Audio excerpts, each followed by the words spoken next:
So welcome back to our next session. Features Nattachina, Nurhayatee, and Isma-il representing the claiming self identity formation in Suzanne Abdulhawa, Morning in Jenin, and Annie Frank, The Diary of a Young Girl.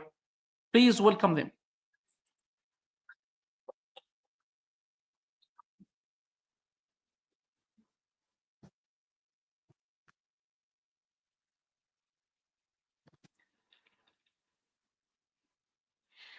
The war between Israel and Palestine has continued for over a year.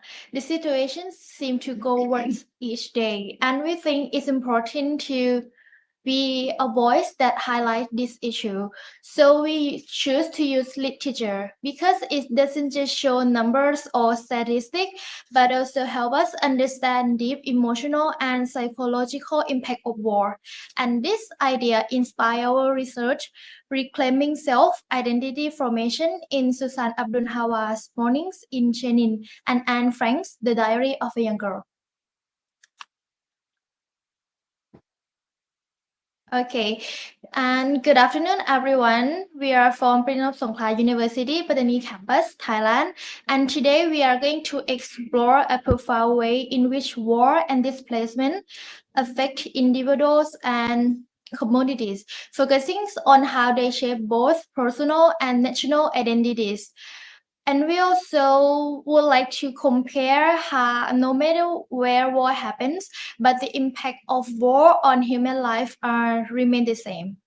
And as a teenager, we choose these two literary works because the main characters are teenagers too. So we can connect more deeply about their experiences, emotions, and perspective. Yes, so now let's move to the two main literary works in this study. The first one is Mornings in Jenin. Mornings in Jenin tell the story about Palestinian family forced to leave their homeland when Israel was created. And the main character is Amal, a young girl who grew up from a refugee camp that's surrounded by danger, loss, and death. And the second one is The Diary of a Young Girl. The Diary of a Young Girl gave us a very personal look at the life of Anne Frank, a Jewish girl who hiding from Nazi in World War II. And Anne's life is confined to secret annex where she lived with her family and always afraid of being found.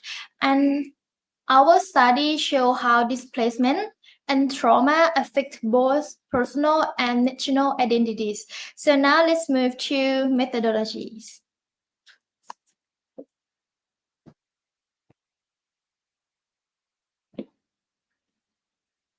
Bismillahirrahmanirrahim. Assalamualaikum warahmatullahi wabarakatuh. So as you know that we selected two literary works for analysis. The first one is Mornings in Jenin by Susan Abdulhawa and then The Diary of a Young Girl by Anne Frank. These works are similarly led by young female characters, that is Amal and Anne, which are the two characters that we mainly focus on. And moreover, both works also explore the same themes of war and displacement. So through the story, we can see the devastating impact of war on individuals and families.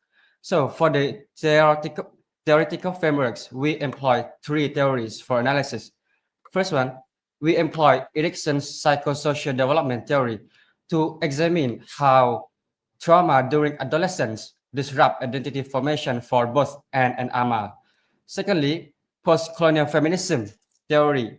We focus on the concept of double colonization to explore how the colonial oppression and the patriarchal system intersect to shape and Amal identities as women.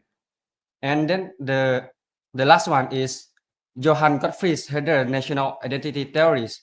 We use this theory to analyze how the characters' connection to their roots help them maintain their sense of identity during the hardship. So, and the analytical method, we carefully read both works, both in English and in Thai, for effective understanding, to analyze and to compare the differences and the similarities on how the characters struggle to maintain their sense of identity during the hardship. So next.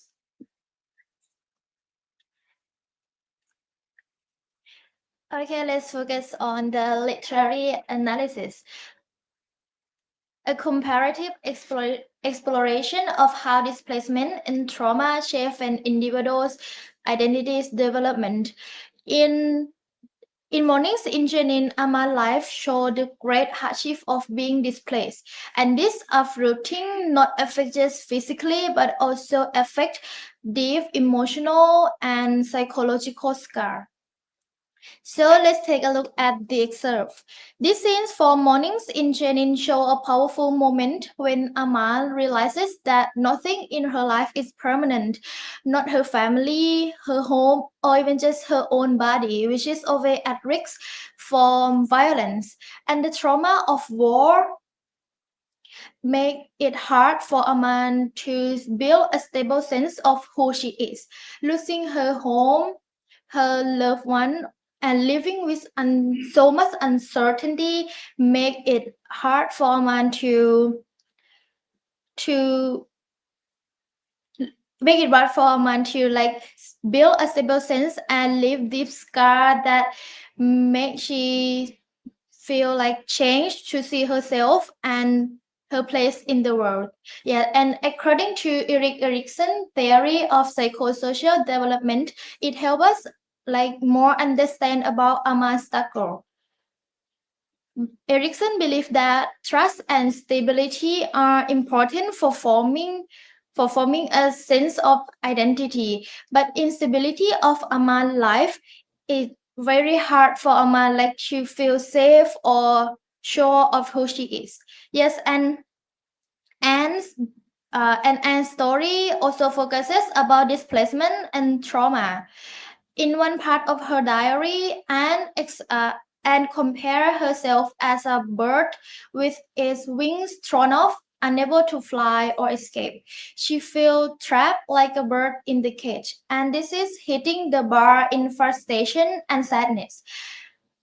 And she being cut off from her family, from her school, friends, and normal life made it very hard for Anne like to explore of who she was, which is important part of growing up. Yes, and according to Erikson theory, Erikson say that teenagers need to try out different role to find themselves, but in Anne's situation didn't allow her to do that.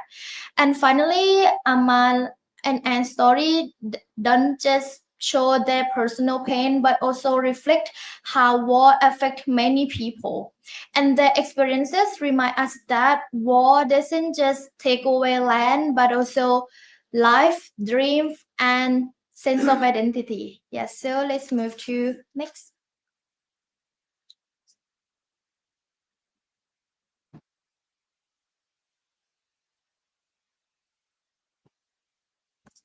Okay, and the next topics that we have been discussing in our paper is the double colonization on women. So the war and genocide have deeply the identity, right?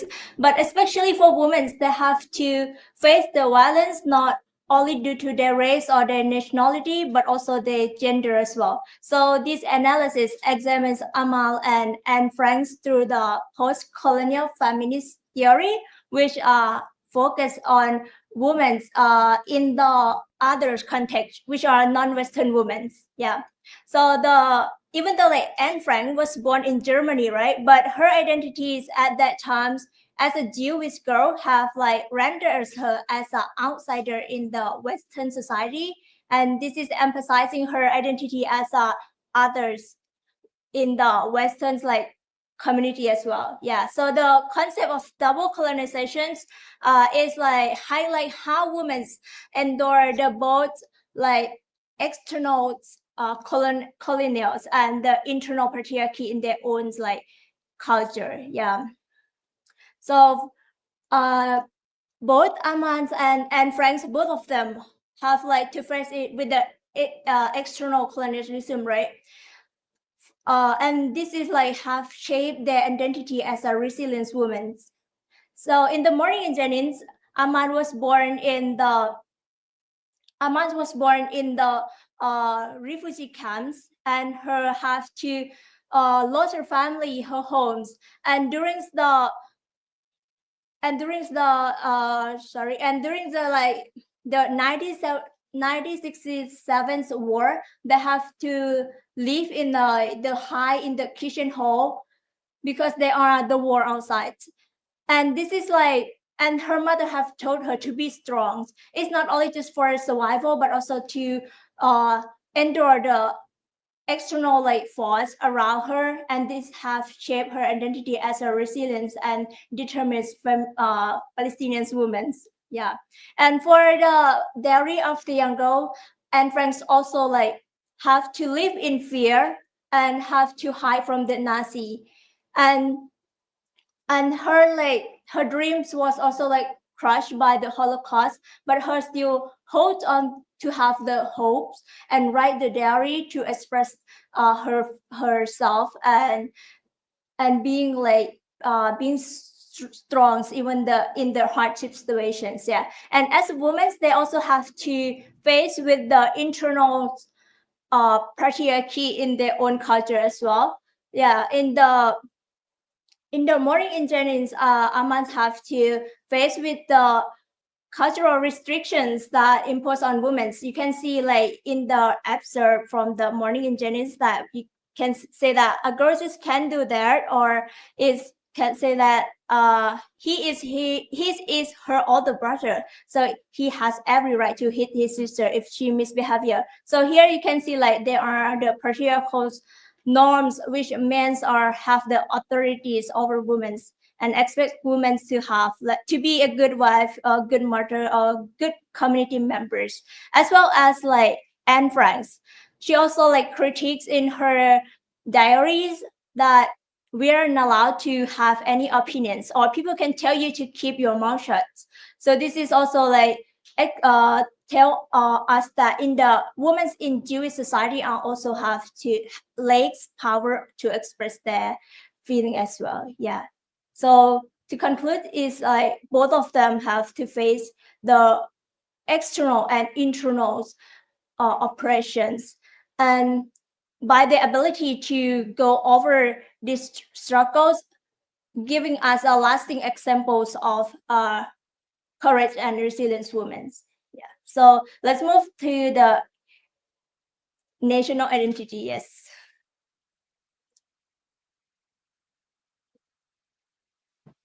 So now moving to national identity and belonging in mornings in Jenin. As we have mentioned before that Amal was born and raised in a refugee camp. However, she has a deep connection to her ancestral land, even though she grew up in exile. According to this excerpt, this is how Amal's father instills a deep connection to their homeland in Amal. It helps Amal acquire a strong sense of Palestinian roots, and it also reinforces her sense of belonging, which is very important for individual to feel that they are included in one society. So in this excerpt, we can see her identity is tied to Palestinian roots. For the next excerpt, we can see how Amal struggled to maintain her Palestinian root in terms of cultural heritage. This scene happened when Amal initially arrived in America, which is her new society. Amal experienced an intercultural encounter as she found the contrast in expressing gratitude between her Arabic culture and the American context. Amal felt that the phrase "thank you" is not enough to express gratitude when compared to her Arabic culture. For example, the various phrases mentioned by Amal, like "May Allah bless the hand that give me this gift," "May Allah never deny your prayer," and so on. This kind of phrases show the profound sense of appreciation, and it also show the cultural richness that are embedded in her language. So here we can see her desire to maintain her Palestinian roots in terms of cultural heritage. At the same time, Jewish identity in the Diary of a Young Girl is a central part of Anne Frank's experience when hiding the Nazi during the Holocaust.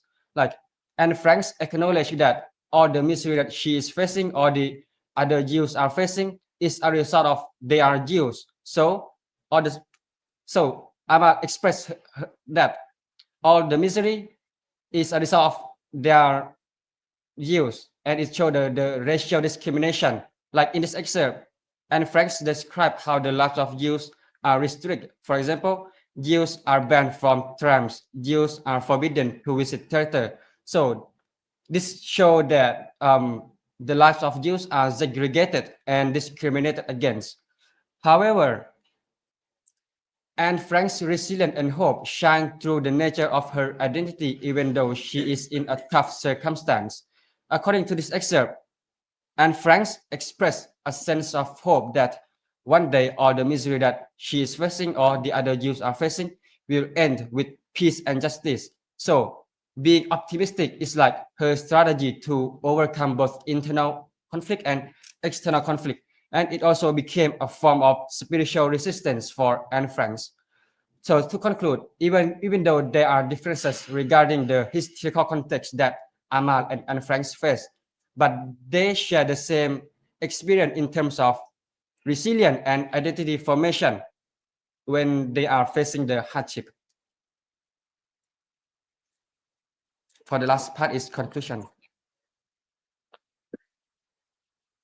Okay, and to conclusion of our research, like even though like these two situations from like Amas and Anne Frank's, like two different wars, two different genocides, but they share like a lot of similarity in terms of the sufferings they face and the struggles they face. Yeah, and the Holocaust like have took the millions of lives of Jews, but it seems like we are humanity are repeating the same mistakes today, because the sufferings that Palestinians have to face these days are similar with what they are faced in the Holocaust. Yeah, and it's like it shows that our society are still like drive our society by hate, by power, and by indifference. Yeah, and like for the past for almost a decade, that Zionist force have tried to remove the Palestinians and arrest their homeland. But the question is that why is that like the world still let this to happen, and why is the like global leader with the power to stop these situations doesn't do nothing but like support or even like ignore these issues. Yeah, so the last question before we finish our presentation is that our like societies are actually moving forward, or we are like going backward, because like the situations that Palestinians have faced in these days are the same situations that happened in the World War II, that were like already like 79 years ago. And this is all about our presentations. Thank you for your attention.